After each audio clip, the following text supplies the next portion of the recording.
Channel के like कीजिए, subscribe कीजिए, शेयर कीजिए। भोलेनाथ के चरण में प्रणाम करती हूँ, मैया भवानी के चरण में प्रणाम करती हूँ, गणपति के चरण में प्रणाम करती हूँ, हम अपनी माता पिता के चरण में प्रणाम करती हूँ।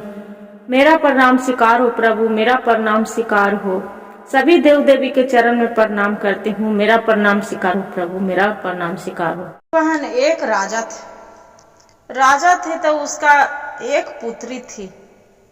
राजा के बहुत प्यार दुलार से अपनी लड़की के पाला था, बहुत प्यार करते थे दोनों पति, रानी और राजा। और लड़की थी उसका बहुत घमंडी थी, इतना घमंडी थी कि किसी को बात के समझती थी नहीं, उल्लंघन के सिवा किसी को बात वो मानती थी भी नहीं। धीरे धीरे धीरे लड़की, राजा पढ़ाई लिखाई किए लड़की के, वहां पड़ी। एक दिन अपना सहेली के साथ वो लड़की बोले कि चल जाते हैं, अपना पिता से पूछे कि पिताजी आज आपको बाग बगीचा घूमने के लिए जा रहे हैं। उसका पिता बोले कि बेटी आप जो जाना चाहते हैं तो सहेली के साथ चली जाओ, जे कहिए तो डोली फनवा देते हैं, डोली में बैठ के चली जाओ। नहीं पिताजी, हम घूम के आते हैं बाग बगीचे में कि कितना बड़ा आपका बगीचा राज है, जिसे देख के आते हैं। बोले ठीक है चली जाओ। अपना सहेली के साथ उसका पिता भेज दिए। वहां पर ही देखते हैं कि एक महात्मा जी कुटिया में अपना वजह पड़ी, बगीचे में कुटिया लगाए हैं, महात्मा जी तप कर रहे हैं। ये जो लड़की रहती है मायावती, वहां जो बाबा तप कर रहते हैं उसी पर जाके एक वहां पर ही जो राख भभूत रहते हैं गुरु बहन, राख भभूत उसी पर डाल देते हैं। बाबा तो तपस्या कर रहे हैं, बाबा के खूब तपस्या भंग कराने के लिए बड़ी उपाय करते हैं। बाबा के तपस्या जो पूरा होते हैं, बाबा बोलते हैं कि ये तू क्या किया दुष्ट लड़की, ये तू मेरा तपस्या को भंग कर दिया। जे भगवान भोलेनाथ की हम आराधना करते हैं, तुम्हारा हम श्राप देते हैं कि तू कभी सुखी जीवन में नहीं पाएंगे। इतना जो बोलते हैं, वो लड़की जाके बोलते हैं कि हे बाबा ऐसा श्राप मत दीजिए, जे आप सुखी जीवन के लिए ऐसा मत कहिए बाबा। जे तब मेरी दुष्ट लड़की मेरा तू तपस्या भंग कर दिए। जे यही तोरा गोड़ हाथ पर गिरने के बाद बाबा बोलते हैं कि जाओ, तुम्हारा तो सुख नहीं मिलेगा जब तक एक राजा से के लड़का से विवाह नहीं होगा, जब तक सुख नहीं मिलेगा। बाकी तुम्हारा अभी एक भिखारे से शादी होगा। इतना कह के लड़की तो वहां से घर आ जाती है। लड़की के देखिए गुरु बहन, चाहे कोई भी हो, किसी को बेटी हो, किसी को कोई भी हो, बाकी बोलते हैं कि श्राप कितना के बोलते हैं लग जाता है, कितना के नहीं लगता है। जाते अलार दुलार में भी बाल बच्चा की शोभा नहीं देते हैं। वहां से आ गए राजा के दूर दूर के, अपना पुत्री के शादी करने के लिए राजा महाराजा आ रहे हैं। बाकी जितने सुंदर रचाए राजा साहेब कि जितना घर के बढ़िया घर घरैना के राजा महाराजा, मेरी पुत्री से शादी करने के जो करेंगे उसका हम आधा राज उसी को दे दिया जाएगा। बाकी कोई आवे गुरु बहन, कितना बड़ी राजा महाराजा कोई भी आवे, मायावती को जाके जो जयमाला में देखते, उसका मायावती सबको इनकार करते, ये मेरा पसंद नहीं है, इससे हम शादी नहीं कर सकते हैं। सबको दूर देरा के भगा दे।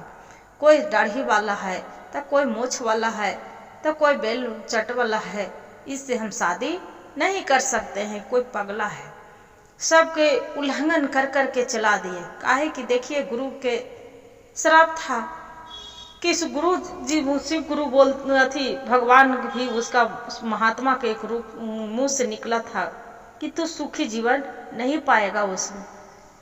तो फिर सबको दूर दूरा के चला दिया। राजा साहेब चिढ़ गए कि इतना बड़ा बड़ा घर घरैना के इतना सुंदर सुंदर राजकुमार आया, बाकी सबके उल्लंघन कर दिया। राजा साहब चिढ़ के अपना पुत्री के घर में लाके और जाके भिखा नौकर के बोलते हैं कि जाओ, जो कोई एक रोड में रहेगा उसका देखना कि भीख मांगते कि उसका न खाने के ठिकाना रहे, न पीने के ठिकाना रहे, एकदम कन्हू रहने के लायक नहीं रहे, वैसा तू रोड में से उठा के आ जाना। गुरु बहन, नौकर राजा के बात था, नौकर तो चले गए। जब चले गए वहां पर ही देख रहा है कि एकदम कोढ़िया के रूप में एकदम एक भिखारी, देह में पूरा मच्छी लग रहा है, भन भन भन भन कर रहा है, मच्छी लग रहा है, नहीं नहा रहा है, न खींच रहा है, कुछ भी नहीं, कोढ़िया के रूप धारण रूप है, वैसे ही कैले है। देखिए भगवान के लीला। जब जो देख रहा है वहां पड़ी वो जो मंत्री था उसका उठा के और लेके आ गया। जो मंत्री उठा के लेके आ गया राजा के दरबार में लाया, बोलते हैं राजा साहेब एक भिखार है, उसका लेके आ गए हैं, देखिए एकदम कोढ़िया के रूप है, इसका शरीर में तो पूरा भन भन मच्छी लग रहा है।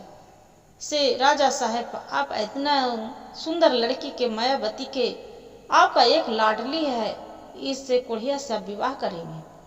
राजा साहेब धमकी देने लगे मंत्री के कि देखो ये तू ऐसा वचन मत बोलो, मेरा आदेश है, जो हम कह रहे हैं वही करो, जाओ इसके लिए स्वयंवर रचाओ। स्वयंवर रचा गया और भिखारी के बोले कि मेरी पुत्री से शादी करो। भिखारी बोलता है कि राजा साहेब हम एक तो कोढ़िया है, मेरा कोढ़िया के रूप है, आपका कितना सुंदर राजकुमारी है, मेरे से कैसे आप शादी कर सकते हैं। बोले कि जो हम कह रहे हैं, जो मेरी पुत्री के ले जाओ। क्या किए गुरु बहन, कोढ़िया जो राजा के आदेश था शादी करके अब उसका लड़की के ले गए। लड़की जा रहे, पैदल जा रहे, कहाँ सुखवार, बोलते हैं कि ये कहाँ से देखिए, तो चलते चलते कोढ़िया पूछ रहे हैं कि ये तो बताइए आप कौन सा गलत किए थे, आप कौन कारण पर आपको पिताजी एक मेरा भिखारी से उसको शादी कर दिए हैं, जे का आपको लिए राजा महाराज नहीं मिला। वो बोलती है मायावती राजा के जो पुत्री थी, बोलती है कि क्या कहें, मेरा किस्मत को मारा हुआ है। जे एक सहेली के साथ हम बगीचे में घूमने गए थे, बाकी जो बगीचे में घूमने गए वहां पर एक महात्मा जी तपस्या कर रहे थे, उसी पर एक जाके राख भभूत उठा के डाल दिए, वही मेरा श्राप दिए थे कि आपका सुख नहीं मिलेगा, तो इसलिए मेरा सुख नहीं मिला। जे कोई भी मेरा पिताजी बड़े बड़े राजा महाराजा के राजकुमार के मेरे लिए रिश्ता आया, बाकी उसका हम सब ठुकरा दिए। राजकुमार वो जो कोढ़िया है जो बोल रहा है कि देखिए आप जो नहीं ठुकराते तो आप महल की रानी बनती, जे मेरा कोढ़िया भजन तो कुछ नहीं मिलता है, क्या मिलेगा, वैसे जा रहा है। बाकी उसका पिता भी बोल दिए थे मायावती के कि देख लो आपका इधर उधर आपको जो कर्म में लिखल था, भगवान के भोलेनाथ के जो दिया हुआ आशीर्वाद है वो कन्हू इधर उधर नहीं टालना, और नहीं दूसरा विवाह करना है, और नहीं दूसरा जगह को जाना है, जे और किसी को इधर उधर सोचना भी नहीं। जहाँ आपको विदा कर रहे हाथ धरा दिए उसी को हाथ धर के तू चलते जाओ। जा रहा है, सगरो देख रहा है बढ़िया बढ़िया सुंदर बाग बगीचा। वो बोलती है मायावती कितना सुंदर बगीचा है। उतना में जो भिखारी है वो बोल रहा है क्या ये तो बताइए मायावती माया, आप जो राजा से शादी कर लेते तब कितना अच्छा की बात था, आपको ये बाग बगीचा आप ही को होता, बाकी आप तो न कार चल गए, तब तो आपको पिता एक भिखारी से शादी कर दिए हैं। मन में वैसी करते करते विचार करते करते करते देखिए गुरु बहन, चमड़ा के मुंह कुछ भी तो निकल ही जाता है भैया। तो चलते चलते देख रहा है क्या कितना सुंदर महल है, यहाँ पर बाग फुलवाड़ी तालाब है, सब नौकर चाकर लगल है। फिर उतने में माया बोलती है क्या आज हम नहीं माना करते तो ये महल के रानी हम रहते। इतने में जो भिखारी है बोलते हैं कि ये तू क्या बोलती है कि हम महल के रानी रहते। ये बात बोलना से बोलना आप चुप ही रह जाओ। जो आपको पिताजी मेरे दामाद बनाए हैं, हम आपको पिताजी के दामाद हैं, आपको हम पति हैं। हम जैसा भी हैं आपको मेरा फर्ज है निभाना, आपको मेरा सेवा करना है। इतना कह के अब वैसे ही करते भिखारी अपना लेके चला गया कुटिया में। जब कुटिया में ले जाता है, कुछ भीख मांग चांग के लाया था, 2-4 दिन खा लिया, पूरा रूप तो बनाया था। देखिए भगवान भोलेनाथ के लीला। अभी क्या करे, मन में इसका एक दिन के बाद अपना पति के बोलते हैं कि ये जी यहाँ बड़ी शिव मंदिर है, से बहुत हमरा पूजा करने के मन कर रहा है कि हम भगवान के जाके आज दर्शन करें, पूजा करें। से आपको आदेश हो तो ये जाके हम पूजा करके आ जाए। भिखारी बोलता है कि ठीक है चली जाओ, आपको भगवान के दर्शन करने के से रोक नहीं है, चली जाओ। जाके भगवान के दर्शन करते हैं, 1 लोटा जल डालते हैं तो देखते गुरु बहन पर तुमको पता है कि 1 लोटा जल समस्या के हल, तो समस्या के हल भोलेनाथ ओकरा कर देते हैं। तो वहां से आते हैं तो घर में जो बचा खुचा था राशन पानी खत्म हो गया। अभी बोलता है भिखारी कि अच्छा ये तो बताओ, मेरा घर में तो कुछ है नहीं, जो मांग चांग के लाया था जो तो खत्म हो गया, अब क्या खाएंगे। बाकी हाँ ये चलो एक बगी अथी मेरे कुटिया के बगल में एक छोटा सा खेत है, उसी में खीरा लगाए हैं। खीरा बहुत सारा फरल है। एक काम करो, खीरा तोड़ के लाके और जाके तू बेच के आ जाओ। बोले कि अरे मैं कैसे बेच सकती हूँ, हम बड़ा घर के बेटी थी। भिखारी बोलता है कि तू थी बाकी अब है नहीं, तू एक किसान अथी के एक भिखारी के तू पत्नी है, तू नहीं कमाएगा तो क्या खाएगा। से जाओ तू बेच के आ जाओ तोड़ के। खीरा गुरु बहन बेचने चली जाती है। वहाँ पड़ी क्या करते हैं कि एक राजा के घोड़ा आते हैं। एक राजा घोड़े पर सवार होके पूरा घोड़े के धुन से टुकनी उछल देता है, खीरा पूरा छितिर पितिर हो जाता है। वहां पड़ी से 1 रुपया के खीरा नहीं बिका। आ जाती है घर, आके मूर्छित होके बच बैठ जाती है। बोलते हैं उसका पति फिर शाम के आता है कि क्या हुआ, कुछ बेच के लाई। तो नहीं जी क्या करे, यही कहते हैं कि भगवान मेरे साथ परीक्षा ले रहे हैं। तो क्या हुआ, तब जो खीरा था टुकनी में सब राजा के घोड़ा आया, सब छितिर पितिर करके सब टुकनी उछल दिया और खीरा जो खा गया भी घोड़ा उसका, जे 1 रुपया आज कमाया नहीं। भिखारी बोलता है कि कोई बात नहीं, जे फिर तू बिहानी होके जाओ।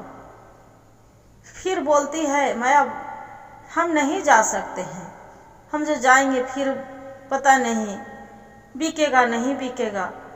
बोले नहीं फिर तू जाओ, नहीं जाएगी तो तू क्या खाएगी, जाओ।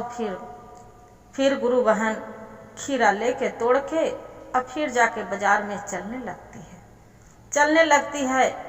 उतने में फिर एक गाड़ी से आ रहा है, पूरा कार से लेके आ रहा है। तो कार वाला इसका मारते हैं, पूरा टुकनी सब खीरा चूर चूर हो जाते हैं, अपने रोड में फेंका जाती है, हाथ गोड़ छिला जाते हैं।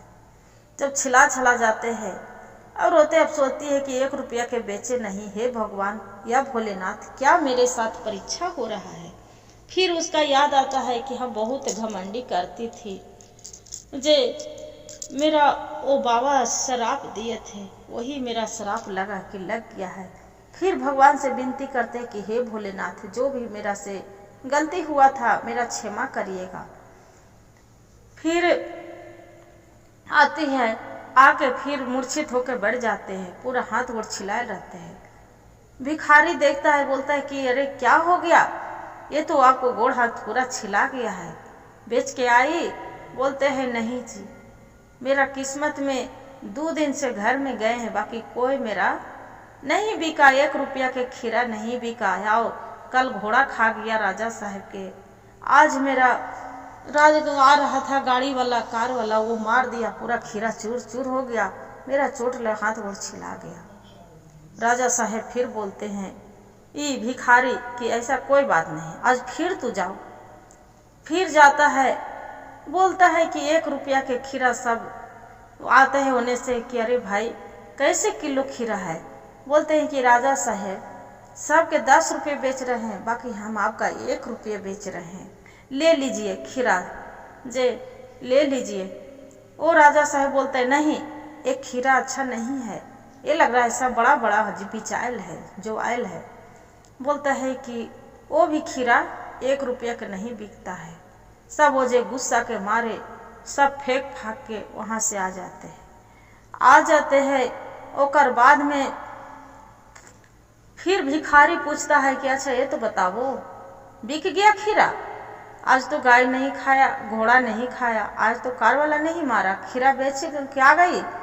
बोलते हैं कि नहीं, अपना पति के चरण पर गिर जाते हैं कि नहीं जी, मेरे से नहीं हो पाएगा, 1 अठन्नी हम नहीं कमा पाए। उसका पति बोलता है कि देखें कि कैसे एक मेहनत के कमाई होता है और कैसे एक कमाया जाता है भी, किसी को अपमान नहीं करना चाहिए। तू एक बाबा पूजा करते थे तो उसका तू जाके अपमान करी थी। आपका पिता राजा महाराजा लाए दरबार में, उसका आप उल्लंघन करके हटा दिए से। अरे घोड़े के सवार वाला हम ही हैं, और जो कार वाला भी है जे हम ही हैं, और जो कोढ़िया के रूप धारण है जे हम ही हैं। आपसे हम बहुत प्यार करते थे, इतना हम प्यार करते थे, बाकी तू मेरा ठुकरा दिए थे, वही आपको बदला निकला है। जे आपको हम बहुत चाहते हैं, बहुत प्यार करते हैं, इसी के लिए आप खाली हम रूप धारण करके आपको पाने के लिए इतना हम तरह तरह के रूप बदले हैं। जे मेरा भगवान की कृपा से, भोलेनाथ की कृपा से कोई कमी नहीं है। चलो हम अपना महल दिखाते हैं आपको, जैसा मेरा कई रानियां है, दाई दासी है। जाके इतना बात सुनकर माया खूब खुश हो जाती है। खुश होकर जाके देखते हैं कि सही बात है, खूब दाई दासी लगल है। रानी महाराज अथी पूरा रानी कई गो है। जाके राजा साहब के ये जो रहता है भिखारी, जाके बोलते हैं कि राजा साहब माया से अब धूमधाम से मेरा शादी विवाह करवा दीजिए, दोनों पति पत्नी खुशी खुशी हम अपना जीवन बिताना चाहते हैं। राजा साहब बोलते हैं कि तू तो एक कोढ़िया था, एक भिखारी था। राजा साहब ये बोलते हैं भिखारी कि राजा साहब मेरा एक चाल था कि आपका जो लड़की थी माया, उसका खाली बदला लेना था। सबको इतना अपमान करके चलाई थी, मेरा अपमान किए थे कि ऐसा है वैसा है। से देखिए हम ही राजकुमार हैं, जे आपको लड़की से हम प्यार करते हैं, मेरे से शादी कर दीजिए। राजा साहब देखकर पूरा खुश होकर और उसी से शादी विवाह करवा देते हैं। देखिए भगवान के लीला कि कैसे पल भर में कैसे बदल जाता है। गुरु बहन माया, भोलेनाथ की भी माया अपरंपार है। हर हर महादेव, घर घर महादेव। गुरु बहन, ये कहानी से ही सीख मिलता है कि किसी को जो ज्यादा धन रहे तो नितराय नहीं, किसी को अपमान नहीं करे। भगवान सबको, आदमी एक दिन सबको समय बदलते हैं, जैसी ज्यादा भी उतना नहीं होना चाहिए। हर हर महादेव, घर घर महादेव। गुरु बहन, जो मेरा भजन अथी कथा अच्छा लगे तो वीडियो को लाइक और सब्सक्राइब शेयर जरूर करिएगा। हर हर महादेव कमेंट में लिखना।